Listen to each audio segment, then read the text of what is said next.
L'histoire commence avec le protagoniste en tant que narrateur, présentant Takamine Takane, la déesse de cette école, la meilleure de sa classe, que ce soit en notes ou en sport. À tel point que, même en première année, elle a été élue présidente du conseil des élèves. Elle est parfaite. Dans la hiérarchie sociale de l'école, elle est même au-dessus du sommet. Cependant, d'un autre côté, nous avons Koshi Shirota, notre protagoniste, un garçon médiocre dans pratiquement tout ce qu'il fait. En fait, il est pire que médiocre, car il n'a aucun ami et pratiquement personne dans cette école ne sait qu'il existe. Koshi se considère comme l'exact opposé de Takamine Takane, même s'ils ont quelque chose en commun, ils ont toujours fréquenté les mêmes écoles. Ainsi, il a vu son succès de près, bien qu'il n'ait jamais interagi. En gros, il n'a jamais pensé pouvoir entrer en contact avec Takamine Takane jusqu'à un jour où on le voit au-dessus d'elle, sa main dans un endroit très agréable. En remontant un peu dans le temps, Koshi mangeait seul dans la réserve et semblait découragé, car les résultats du test de mathématiques allaient être distribués. Soudain,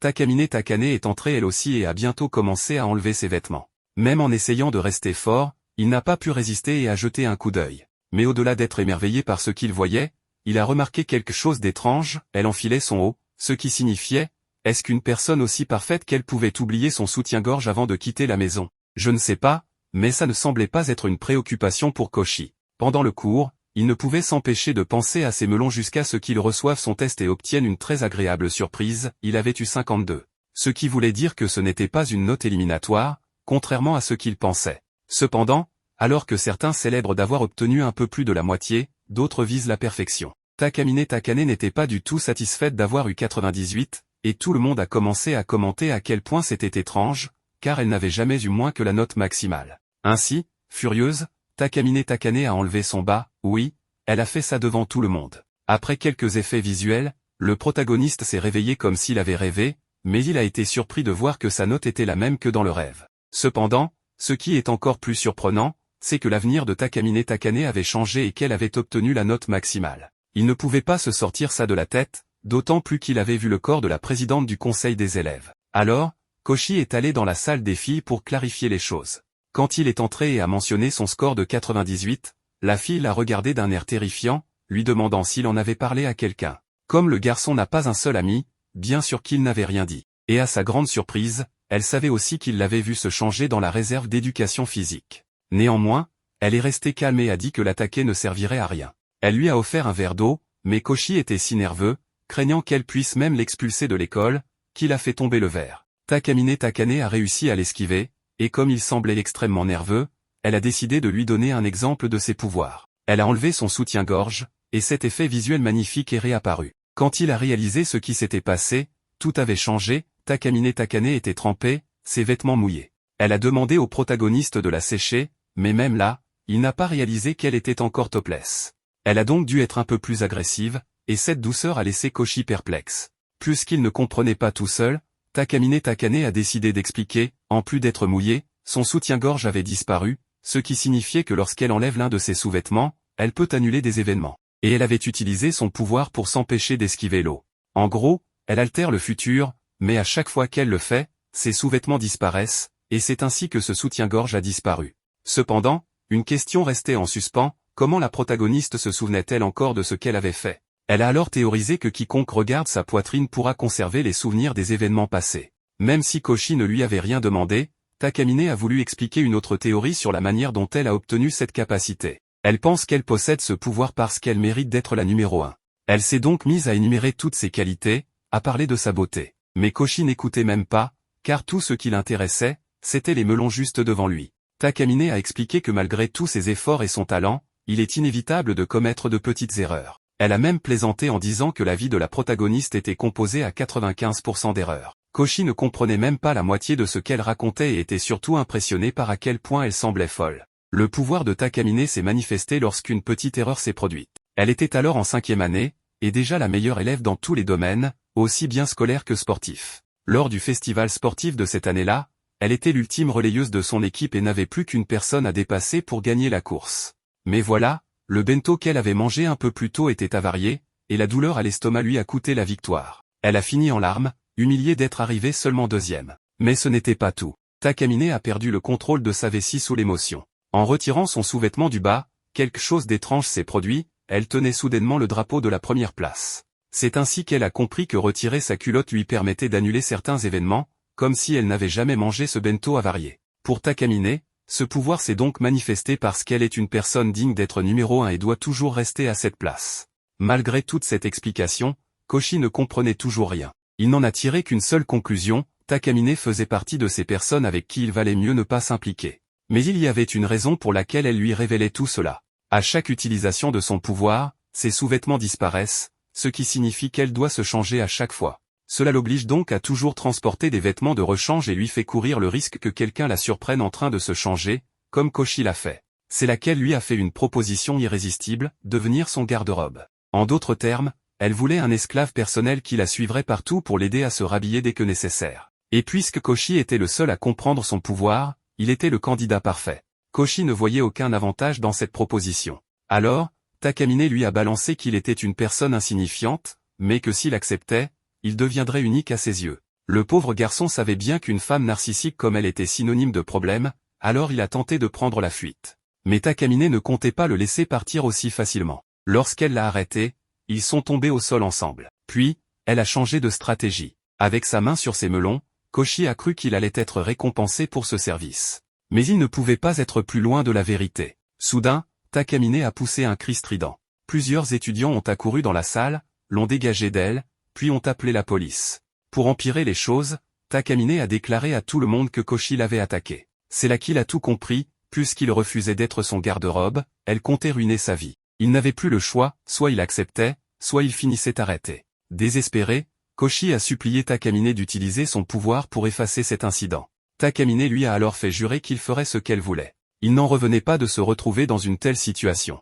Il était tellement foutu qu'il n'osait même plus parler fort à Takamine, de peur qu'elle annule ce qu'elle avait corrigé. Après l'avoir fait supplier pour son manque d'obéissance totale, Takamine lui a dit qu'il était temps qu'il travaille. Il devait l'habiller. Koshi a alors mis le bas en gardant les yeux fermés, ce qui a fait réaliser à Takamine que, depuis qu'il était entré dans la salle du conseil des élèves, il faisait de gros efforts pour ne pas la regarder nue. Cela semblait la satisfaire. Et après avoir remarqué que son côté chevaleresque était intact, elle lui a simplement rappelé qu'il restait encore le haut à mettre. Dans cette scène, Takamine et Koshi sont tous les deux dans le bureau du président. Ils sont très proches l'un de l'autre, et Takamine tient la main de Koshi en lui disant qu'il est désormais son serviteur et qu'il peut faire ce qu'il veut. Le cœur de Koshi bat très vite, et Takamine le regarde avec beaucoup d'amour. Mais soudain, plein de policiers arrivent et arrêtent à nouveau Koshi. Takamine joue la fille bien élevée, puis sourit de nouveau. On comprend alors que tout cela n'était qu'un rêve de Koshi. Ensuite, il reçoit un message sur son téléphone. C'est Takamine qui lui rappelle de ne pas être en retard à l'école. En voyant la photo d'elle, Koshi devient tout rouge. On le voit ensuite sur le chemin de l'école, très angoissé. Derrière lui, Takamine arrive et tout le monde la salue. Elle répond gentiment, et Koshi commence à paniquer en la regardant. Il réalise que la fille qu'il considérait comme son amour est en réalité une véritable dominatrice. Takamine vient lui parler, et tout le monde est choqué qu'elle s'adresse à lui. Koshi le remarque aussi. Elle lui murmure de venir au bureau du conseil des élèves. Dans la scène suivante, Koshi est dans ce bureau avec elle. Il lui demande ce qu'elle attend de lui. Elle lui répond qu'ils sont désormais partenaires, donc qu'ils doivent apprendre à se connaître. Koshi proteste en criant qu'ils ne sont pas partenaires, qu'elle l'a forcé à rester avec elle comme un esclave. Takamine lui tend alors un sac. Quand il l'ouvre, il est choqué de voir plein de sous-vêtements. Elle lui dit qu'il va devoir gérer son armoire et lui apporter ses affaires quand elle en aura besoin. Koshi, encore sous le choc, demande s'il devra toujours transporter ça avec lui. Takamine lui explique qu'elle aura besoin de lui à chaque fois qu'elle utilisera son pouvoir, afin qu'il l'aide à remettre ses sous-vêtements. Il lui dit que c'est complètement fou. Elle le rassure en disant qu'elle ne s'en servira qu'une ou deux fois pendant les cours, ou en cas d'urgence. Ils continuent à discuter, et Takamine lui rappelle que s'il ne fait pas bien son travail, il sait ce qui pourrait lui arriver, faisant référence à son arrestation précédente. Pris de panique, Koshi promet de bien faire. Elle lui dit que s'il fait bien, il aura droit à une récompense. Elle le fait alors tomber et s'assoit sur lui. Il ferme les yeux, apeuré, et supplie qu'elle ne prévienne pas la police cette fois. Il promet de tout faire pour elle. Takamine le rassure. Elle lui dit qu'elle aussi trouve cela embarrassant de devoir montrer ce genre de choses, mais qu'avec lui, c'est différent, elle se sent plus à l'aise. Koshi est surpris par ses paroles et promet de ne pas la décevoir. Il lui dit qu'il doit retourner en classe. Takamine lui demande de lui rendre le sac après les cours et de ne surtout pas l'emporter chez lui. Koshi acquiesce. Après son départ, elle sourit. La scène suivante se passe en classe. Le professeur lit un poème et demande qui veut l'expliquer. Koshi pense que Takamine va briller une fois de plus. Effectivement, elle se lève et commence à expliquer le poème, captivant la classe avec sa voix douce. Koshi la regarde et pense qu'elle est vraiment magnifique, intelligente, presque parfaite. Il se dit qu'elle n'aurait même pas besoin de ses pouvoirs. Puis, un vent fort souffle dans la classe. Takamine se lève en disant qu'elle va devoir utiliser à nouveau son pouvoir. Koshi est surpris, car elle avait déjà fait une très bonne explication. Elle commence alors à enlever son pantalon en disant que c'était bien, mais que ça peut être encore mieux.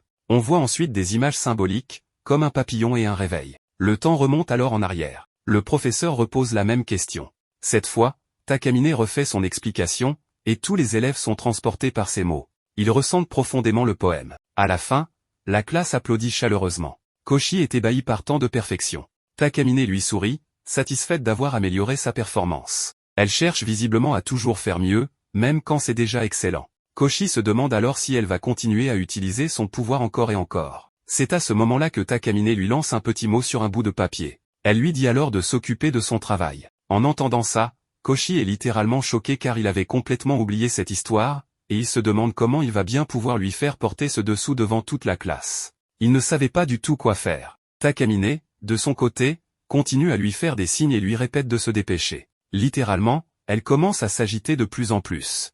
Ensuite, quelqu'un demande à Koshi s'il peut lui passer une gomme. Koshi voit alors qu'une gomme est tombée juste devant Takamine.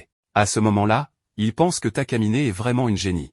Il se dit qu'il n'a pas le choix s'il ne veut pas retourner en prison. Il réfléchit à plein de choses, puis il décide enfin d'agir. Il prend la gomme et, sous ce prétexte, met discrètement le dessous dans sa poche et s'approche de Takamine. Elle sourit largement, comme si elle était déjà prête à porter le dessous. Koshi rougit énormément en la lui mettant, mais malgré tout, il y parvient. Ensuite, il retourne s'asseoir à sa place, le cœur battant à tout rompre. Il se dit qu'il l'a fait, qu'il a enfin réussi. Il était vraiment heureux à ce moment-là. Puis le professeur commence à distribuer les copies de l'examen. Il dit qu'il va appeler les noms un par un et que chacun doit venir chercher sa feuille. Koshi pense que c'est encore un mauvais moment. Il regarde vers Takamine et se rend compte qu'il n'a pas bien mis le dessous. Il commence à paniquer. Il imagine que si le professeur appelle Takamine et qu'elle marche, le dessous pourrait tomber. Il serait vraiment gêné, et toute la classe serait choquée en voyant ça. Takamine se met même à pleurer en regardant Koshi et lui demande pourquoi il a fait ça. Koshi panique encore plus et se remémore le moment où le policier est venu pour l'arrêter. Il se dit que s'il fait une erreur, il est fichu. Il doit régler ce problème rapidement, mais il n'a aucune idée. Puis, il a une idée. Quand ce sera le tour de Takamine, c'est lui qui ira chercher sa copie à sa place.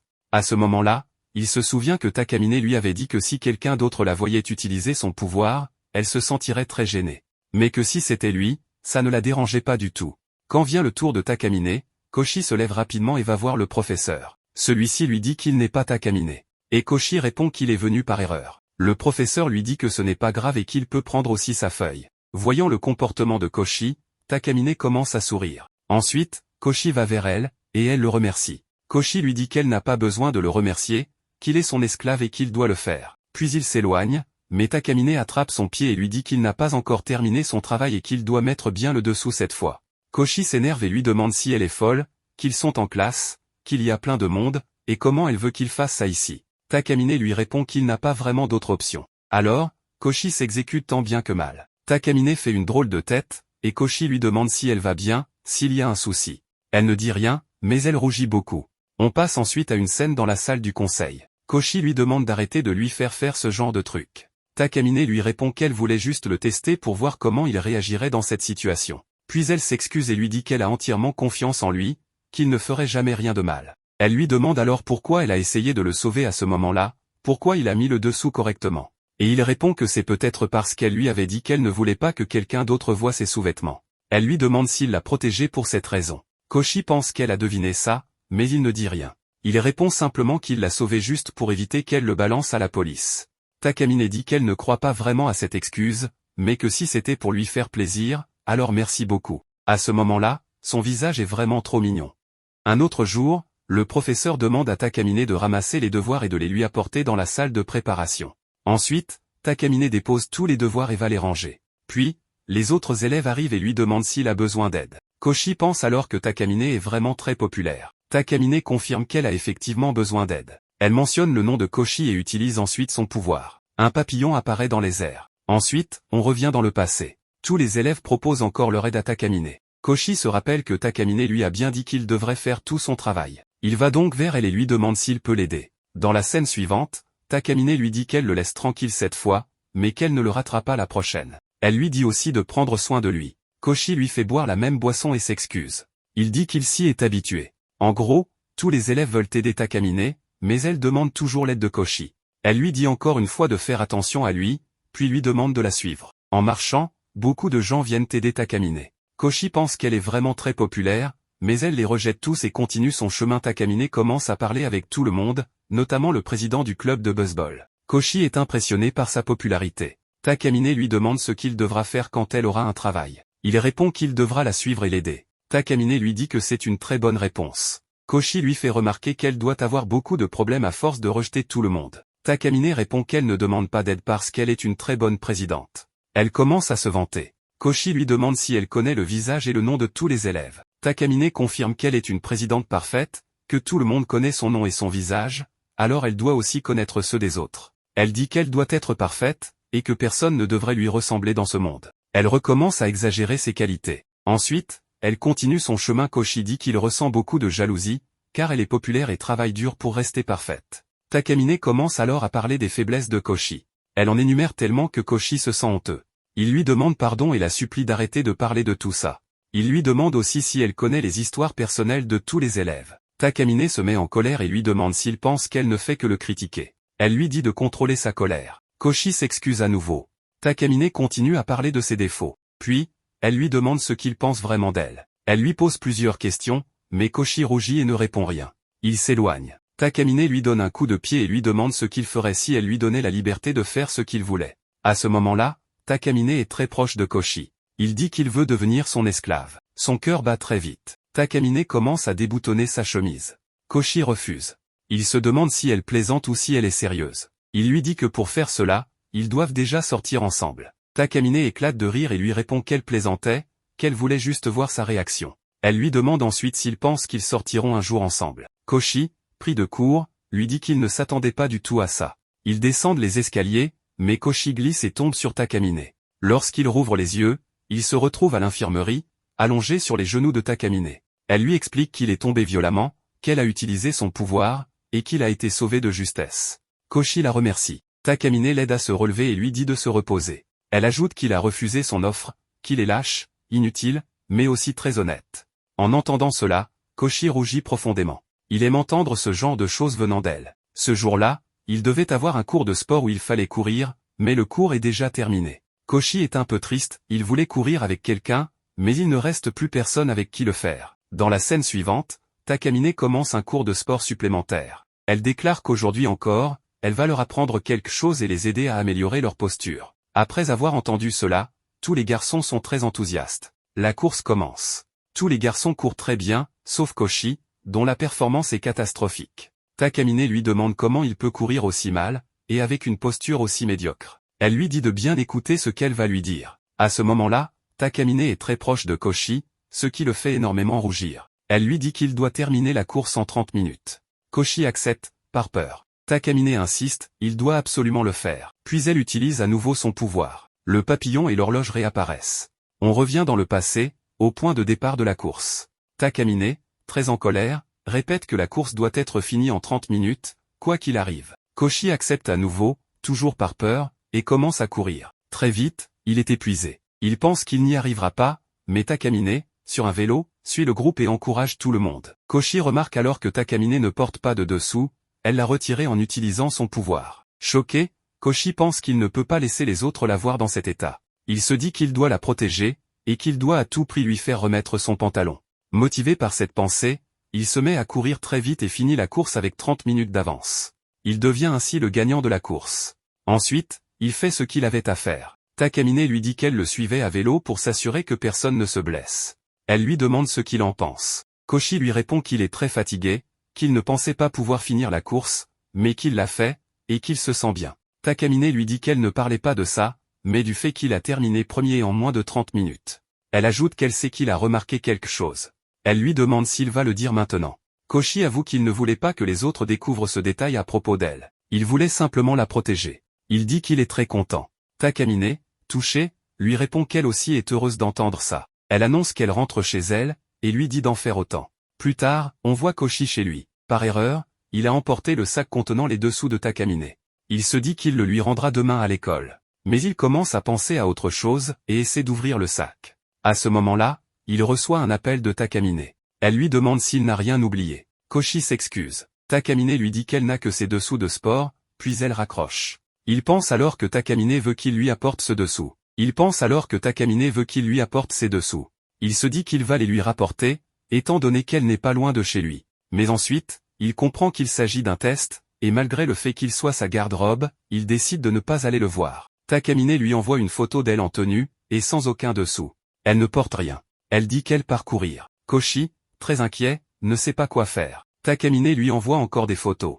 Koshi pense à les télécharger, puis se dit qu'il doit aller l'aider. Elle continue d'envoyer des photos, toujours sans rien porter, en train de faire de l'exercice. Elle lui dit qu'il n'a pas à venir s'il ne le veut pas. Mais Koshi a peur. Il commence à craindre que quelqu'un puisse lui faire du mal. Il pense d'abord qu'elle peut se débrouiller seule, puis change d'avis. Il se dit qu'elle a besoin de lui. On voit Takamine, assise dans un parc, attendant Koshi. Elle pense qu'il ne viendra pas. Mais Koshi arrive. Takamine est surprise de le voir. Elle lui dit qu'il est très en retard, qu'il commence à écouter sa maîtresse, et qu'il n'a pas pu se contrôler, donc qu'il voulait la voir. Koshi lui répond qu'il ne s'agit pas de ça. Il s'inquiétait pour elle. C'est pour cela qu'il est venu. Takamine est très touchée. Elle se retourne, un peu gênée, puis remercie Koshi. Elle le remercie encore d'avoir pensé à elle. Koshi est étonné par sa douceur. Takamine commence à lui révéler plein de choses sur ses secrets. Koshi pense qu'il est le seul à connaître les secrets de Takamine.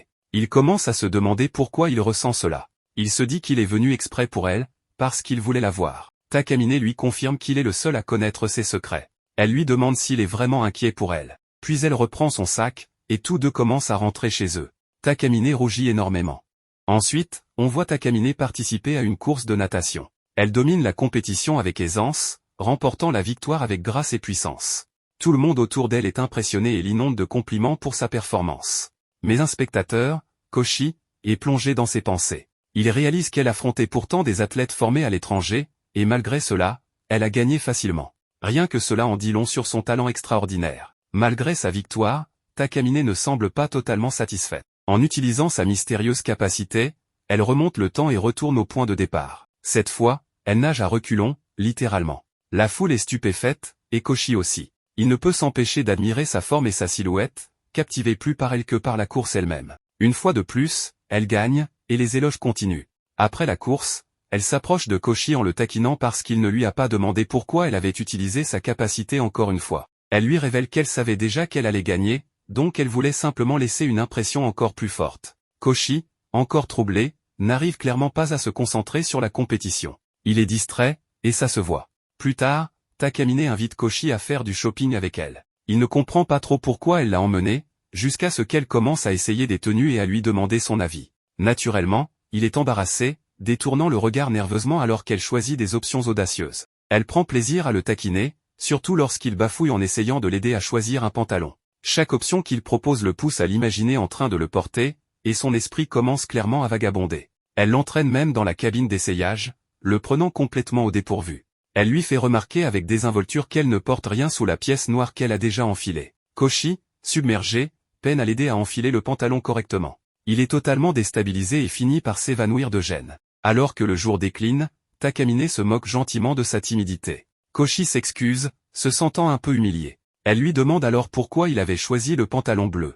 Après une hésitation, il explique qu'il l'associe au ciel, forte, inatteignable, toujours présente. Donc, selon lui, le bleu lui allait bien. Il est lui-même surpris d'avoir dit quelque chose d'aussi sincère. Takamine, sans répondre, s'éloigne simplement. Koshi panique, ne sachant pas s'il a dit quelque chose de mal. Mais on la voit ensuite sourire, sincèrement heureuse. Elle lui dit que la prochaine fois, elle l'emmènera à nouveau faire du shopping. Il n'en revient pas et la supplie de ne pas autant le taquiner. Le lendemain à l'école, Koshi attrape un rhume. Après les cours, il rentre chez lui mais perd soudainement l'équilibre. Takamine est là pour le rattraper. Inquiète, elle décide de l'accompagner chez lui. Une fois là-bas, elle commente à quel point son appartement est petit et modeste. Elle regarde même son ordinateur, plaisantant en s'attendant à y trouver quelque chose de louche mais tout est propre. Koshi, exaspéré, tente de se défendre. Elle se demande alors s'il ne cache rien dans des dossiers secrets. Il ferme rapidement son ordinateur portable, agacé, et lui demande si c'est pour ça qu'elle est venue. Takamine lui répond que c'est important de savoir comment il pense,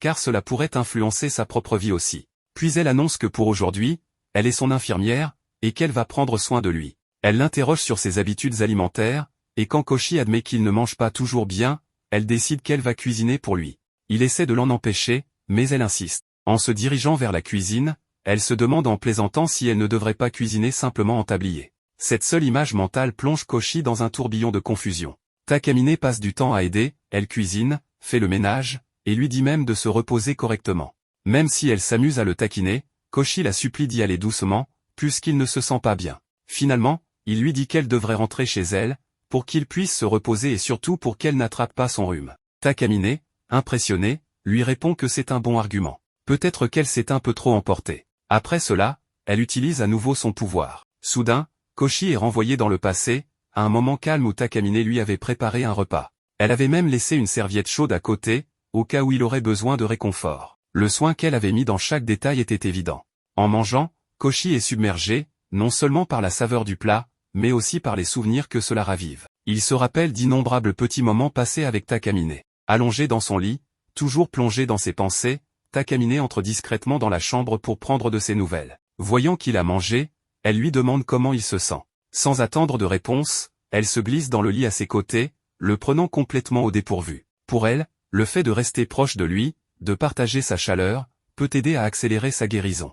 Une fois encore, elle fit appel à son pouvoir. Elle explique à Koshi qu'elle a utilisé un déodorant après le cours de PS, alors elle ne devrait plus sentir la sueur. Étant donné qu'elle va lui tenir chaud, elle pense que c'est l'idéal, à moins que Koshi ne l'aime en sueur. Il rejette immédiatement cette idée. Takamine le taquine gentiment, mais finit par s'allonger près de lui disant d'imaginer qu'elle est comme un bol d'eau chaude, posé là pour le soulager. Mais pour Koshi, imaginer quoi que ce soit est presque impossible, avec la fille la plus admirée du lycée à seulement quelques centimètres. Il lutte pour rester maître de lui. Alors qu'elle se blottit contre lui, Takamine se confie. Elle admet à voix basse qu'elle a peut-être dépassé certaines limites en voulant l'aider, et s'excuse doucement. Puis elle le tire tendrement contre elle, lui assurant qu'il n'a plus à s'inquiéter, qu'elle restera à ses côtés jusqu'à ce qu'il aille mieux. Ce moment pousse Koshi à réfléchir autrement à son sujet. Pour le reste de l'école, Takamine est pratiquement intouchable, une sorte de déesse, présidente de classe, admirée de tous. Mais Koshi commence à comprendre qu'au-delà de cette image parfaite,